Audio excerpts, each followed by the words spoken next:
Olá! Hoje a gente vai mergulhar numa das maiores sagas da medicina moderna, a busca incansável por um coração mecânico. É uma jornada que não desafia só a tecnologia, mas, no fundo, a nossa própria ideia do que é estar vivo. Para a gente entender a urgência dessa busca, tudo começa com esse número aí, 2.000. É mais ou menos o número de transplantes de coração que acontecem por ano nos Estados Unidos. Parece bastante, né? Mas isso é só um pedacinho da história. Porque o outro lado da moeda é este. Dezenas de milhares. É o número de pessoas que morrem todos os anos na fila, esperando por um coração que simplesmente nunca chega. A demanda é absurdamente maior que a oferta. E isso criou um vazio que a medicina precisava desesperadamente preencher. E foi justamente esse vazio que acendeu uma pergunta revolucionária, quase maluca na época. E se? E se a gente não precisasse mais esperar? E se desse para construir um coração novo, do zero? É essa busca que a gente vai desvendar agora. Olha, o desenvolvimento de um coração artificial nunca foi só um desafio de engenharia, de medicina. Desde o comecinho, foi uma corrida contra o tempo, uma luta desesperada para salvar vidas.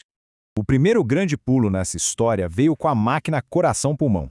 Pensa só, pela primeira vez na história, os cirurgiões podiam, literalmente, parar um coração, consertar o que tinha de errado e depois ligá-lo de novo. Tudo isso enquanto essa máquina fantástica mantinha o paciente vivo. Foi o que abriu as portas para o que antes era considerado impossível. E é em 1982, uma coisa que parecia pura ficção científica aconteceu de verdade. Pela primeira vez, uma equipe médica tentou substituir de forma permanente o coração de uma pessoa por uma máquina. Isso nos leva à primeira geração de corações artificiais. Eram aparelhos pioneiros, sabe? Uma ousadia incrível, mas que vieram com uma lista de problemas igualmente gigantescos. O nome que ficou para a história foi o Jarvik 7. O primeiro paciente, um dentista chamado Barney Clark, sobreviveu por 112 dias com ele. Foi uma prova de conceito assim monumental. Mostrou que sim, era possível, mas essa possibilidade veio com preço altíssimo. As limitações eram brutais. O paciente ficava ligado o tempo todo a um console externo que era do tamanho de uma geladeira, e o pior, as mangueiras que levavam ar para o coração saíam direto pela pele, criando um caminho aberto para todo tipo de infecção. Isso sem falar no risco de coágulos, de falhas mecânicas. Era vida, sim, mas uma vida muito, muito frágil e limitada. Então, o desafio ficou bem claro. Para essa tecnologia realmente funcionar, o próximo passo teria que ser um coração totalmente autônomo. Livre de fios, livre de mangueiras, a busca por um coração de verdade, independente, tinha começado. A evolução que veio depois foi um salto quântico. Quase 20 anos depois do Jarvik 7, surgiu o AbioCor. E a diferença é gritante. A bomba de ar externa virou uma bomba hidráulica interna. As mangueiras que perfuravam a pele foram substituídas por transferência de energia sem fio. Foi uma revolução completa. A grande sacada por trás disso era o sistema TET. A ideia era quase mágica. A energia passava através da pele usando magnetismo, sem precisar de nenhum fio. Isso por si só resolveu o maior e mais perigoso problema da primeira geração, o risco constante de infecção. E na prática funcionava assim. O paciente usava uma bateria por fora do corpo, que mandava energia sem fio para uma bateria que ficava lá dentro. Essa bateria interna tocava o coração e dava ao paciente uns 40 minutos de total liberdade. Tempo para tomar um banho, por exemplo.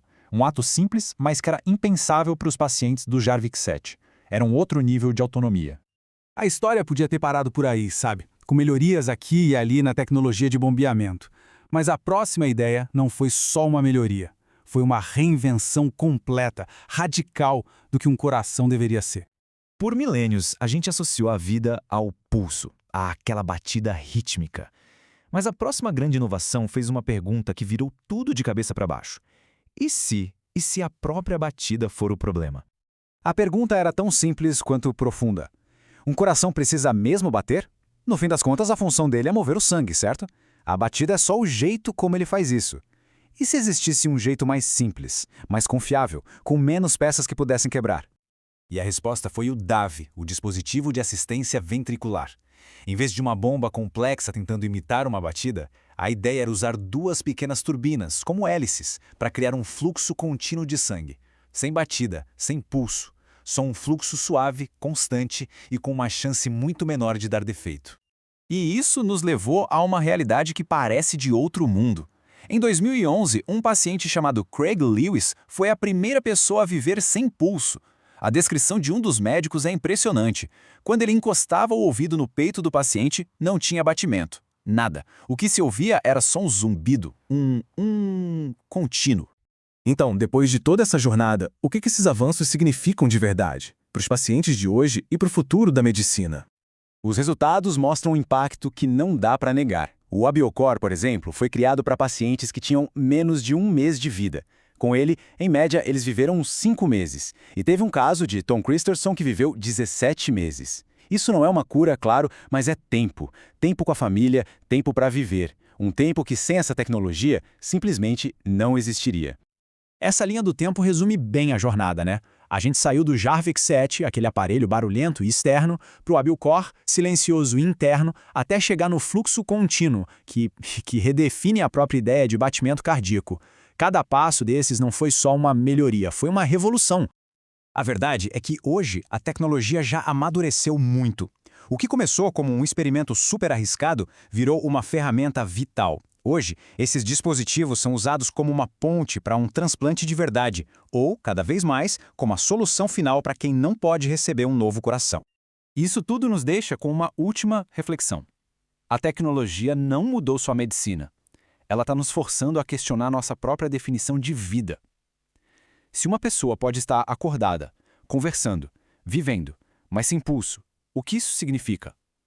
É uma pergunta para o futuro. Um futuro que, na verdade, já começou.